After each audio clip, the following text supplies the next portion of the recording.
Olá, amigos do canal Em Família. Com a graça de Deus, chegamos a essa sexta-feira, 5 de janeiro, reunidos para estudar a palavra de Deus mais uma vez. E você sabe, sexta-feira é dia da nossa recapitulação da lição. E a primeira lição deste ano, deste trimestre, a lição número 1, trouxe o tema Como ler os Salmos. Está abrindo aqui um novo assunto, um novo tema para o trimestre. O verso para memorizar desta semana, nós encontramos em Lucas, capítulo 24, os versículos 44 e 45. Vamos ler novamente juntos. Diz assim: A seguir, Jesus lhes disse: São estas as palavras que eu lhes falei, estando ainda com vocês. Era necessário que se cumprisse tudo o que está escrito a respeito de mim na lei de Moisés, nos profetas e nos salmos. Então, lhes abriu entendimento para compreenderem as Escrituras. Esse foi um estudo muito profundo, ricamente abençoado, que introduziu o tema do livro dos Salmos, tema que nós vamos estudar, aprofundar ao longo do trimestre. Antes de partir para a nossa recapitulação, oremos. Santo eterno Deus, te agradecemos, Pai, pela tua bondade e misericórdia, por nos conceder um novo ano, um novo trimestre de estudos da tua palavra e a oportunidade de estarmos juntos aqui para crescermos em comunhão e no conhecimento da tua palavra. Pedimos a presença e o trabalho do Santo Espírito nos ajudando. Te oramos em nome de Cristo Jesus. Amém.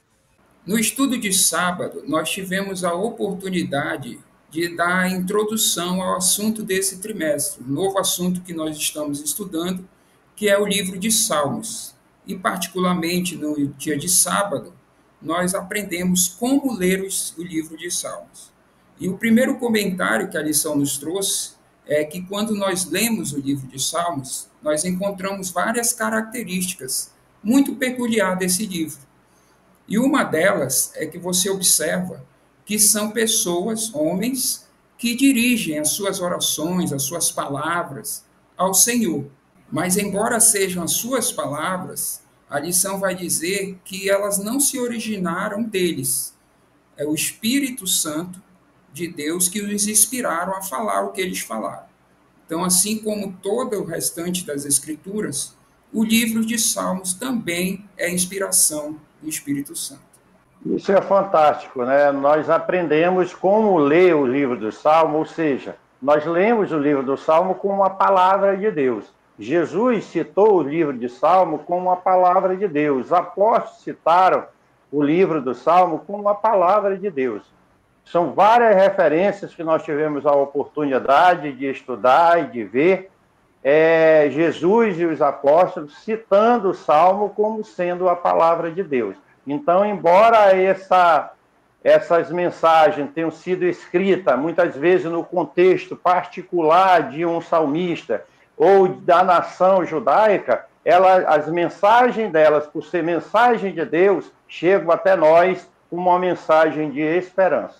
Muito bem, e como última consideração, o autor nos trouxe nesse estudo que nós devemos estar atentos também ao ler o livro de Salmos, às suas características particulares. O Alexandre já citou uma, que foi a forma como esse livro foi escrito, e as outras são que eles foram escritos em poesia hebraica, ou seja, representam um mundo particular desses autores, dos hebreus, do povo daquela época. Outras características que nós devemos estar atentos são também características poéticas, porque o livro foi escrito em poesia, os contextos históricos, teológicos e litúrgicos. Assim, nós introduzimos o tema desta semana, onde nós aprendemos como ler o livro dos Salmos. O estudo deste domingo abriu a nossa compreensão sobre os Salmos na adoração do antigo Israel, trazendo diversas passagens bíblicas. E nós pudemos acompanhar aí, através dessas leituras, diversas situações em que os salmos foram escritos, em que eles deviam ser usados, e isso trouxe uma riqueza para o nosso aprendizado. Nós aprendemos também que o salmo ele poderia ser usado, e era usado muitas vezes, em celebrações públicas, mas também na adoração particular.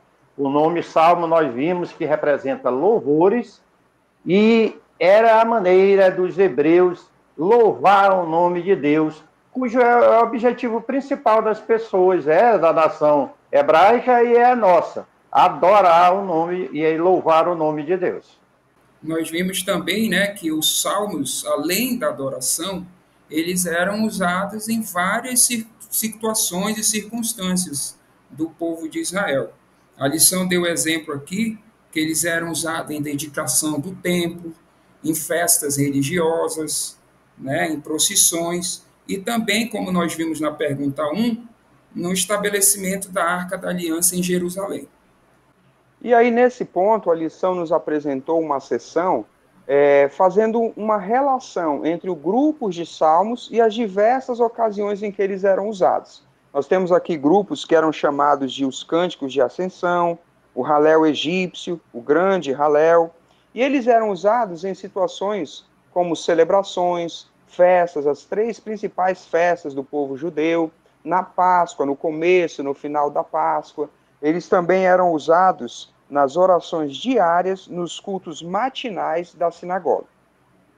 Assim como nós, né, Júnior? Hoje, cristãos, nós celebramos e louvamos o nome de Deus com os cânticos espirituais, os hinos. E existe hino para momento de batismo, de apresentações de criança, celebrações fúnebres, enfim, vários momentos nós cantamos os louvores.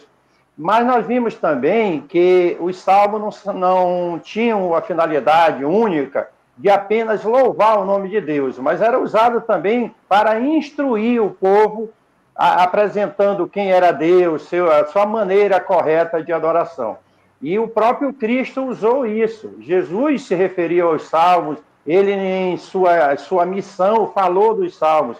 Os apóstolos de Cristo também usaram os salmos. Isso é muito importante para nós, usar o salmo para celebrar o nome de Deus através da adoração. No estudo dessa segunda-feira, o autor começou nos apresentando alguns dos salmistas e deu um destaque especial para o rei Davi. Talvez seja aí o autor mais conhecido, né, o mais famoso. Ele era chamado de suave salmista de Israel. Outros também foram mencionados, como os levitas, né, que trabalhavam no templo, os salmos de Asaf. Ele cita aqui também Corá, Emã e Etã. E além dos salmos de Salomão e Moisés, que foram alguns dos autores também dos salmos. Nós tivemos a oportunidade de ver que esses salmistas que o Júnior descreveu aí, eles foram homens inspirados por Deus, eram homens de fé, de devoção, mas também homens que tinham as suas dificuldades, as suas quedas, assim semelhante a qualquer um de nós. Então, a partir dessa relação de salmista que o Júnior descreveu, nós vimos que a lição trouxe que essas pessoas foram inspiradas por Deus. E eram homens que buscavam viver uma vida de devoção e de fé com o Senhor. Mas assim como qualquer ser humano em qualquer época, eles também tiveram suas quedas, seus momentos de sofrimento, de dor e de vitórias. Então, os salmos escritos por eles chegam até nós como uma mensagem de esperança, uma mensagem atemporal, que vem confortar a nossa vida, o nosso coração, vem nos orientar, trazer orientações e vem nos trazer maneira de adorar o nome de Deus apesar das dificuldades. O foco principal do estudo desse dia realmente foi esse, tentar nos aproximar o máximo possível dessas mensagens, né? O livro de Salmos, embora tenha sido escrito há muitos anos atrás, nós podemos ver através do testemunho dos seus autores que eles eram pessoas como nós. Então nós temos retratadas ali histórias diversas, de pessoas que passavam por dificuldades, né, por angústias, por provações, mas que também tiveram a oportunidade de externar a sua gratidão, a misericórdia de Deus, o seu amor, a sua graça. Então, esses salmos chegam hoje até nós e nos traz uma lição muito importante, que nós também estamos suscetíveis a erros, a angústia, a passar por provações, mas o mesmo Deus que os livrou e os confortou é o Deus que nós servimos hoje. No estudo da terça-feira, nós estudamos sobre os cânticos para cada estação. A lição começou com a pergunta número 1, e nós lemos algumas referências de salmos para exemplificar várias facetas das experiências humanas em que os salmos eram usados. E a lição começou seu comentário linkando para a gente 6 estações da vida em que esses salmos eram escritos e faziam parte. Nós temos aqui o destaque de salmos que destacavam o poder criador de Deus, temos salmos de gratidão, de ação de graças, temos salmos que apontavam para Cristo como Rei, libertador, temos salmos de sabedoria, enfim, para várias estações da vida, como a lição coloca aqui, os salmos eram escritos. E assim, esses salmos servem para nós como cânticos também. Como humanos, nós participamos, nós vivenciamos muitas dessas experiências. E o enfoque da lição é que esses salmos servem para nossas situações, são atuais para nossas experiências e servem como cânticos de adoração ao Senhor. Em cada uma dessas circunstâncias, nós podemos adorar a Deus com os salmos. E o autor traz para a gente uma lista de recursos poéticos que são empregados na confecção desses salmos. E o primeiro deles é o paralelismo, que é a forma de trabalhar a mesma ideia 2 vezes numa frase. Assim, o autor expressa a sua ideia, o que ele quer dizer, e usando esse recurso, trabalha 2 vezes essa ideia na mesma frase. Um outro recurso poético também que é empregado é o das imagens, a linguagem figurativa. O salmista, no Salmo 17, verso 8, ele escreveu da seguinte maneira: refugiar-se em Deus é descrito como estar à sombra de suas asas, sob a proteção de Deus. Isso é fantástico. O terceiro recurso que o autor colocou aqui para nós é o merisma. O merisma, o autor ele usa 2 partes que contrastam entre elas para reforçar o total. Aqui no Salmo 81, verso 1, ele diz: dia e noite clamo diante de ti. Então ele usou dia e noite aqui para reforçar que a todo tempo o autor orava a Deus. O último recurso poético que aparece aqui na nossa lista é o do jogo de palavras. E o autor vai nos dizer que na linguagem original, o hebraico, a linguagem original dos salmos, eram utilizadas 2 palavras com a fonética similar, com um som parecido, para expressar uma ideia. Elas eram usadas na mesma frase, expressando uma ideia.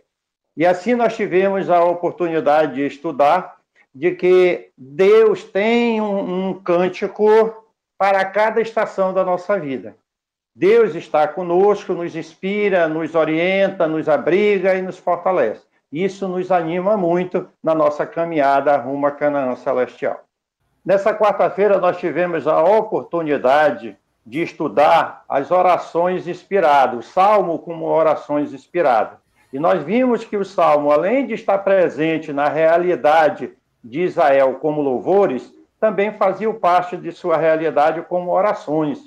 Os salmistas se derramam diante de Deus usando expressões que denotam a sua dependência de Deus e a sua oração. Eles dizem: meu Deus, ó Senhor e Rei meu. São expressões de alguém que está orando a Deus, que se entrega a Deus em confiança, na certeza de que o seu Deus o ouve e o quer bem. Então, são várias expressões. E assim como os salmistas no passado, nós tivemos a oportunidade de aprender também que precisamos confiar em Deus e, através dos salmos, podemos nos derramar em oração, em confiança, na graça de Cristo Jesus. A lição também nos trouxe a compreensão que os salmos como oração, Deus nos ajuda nesses momentos também.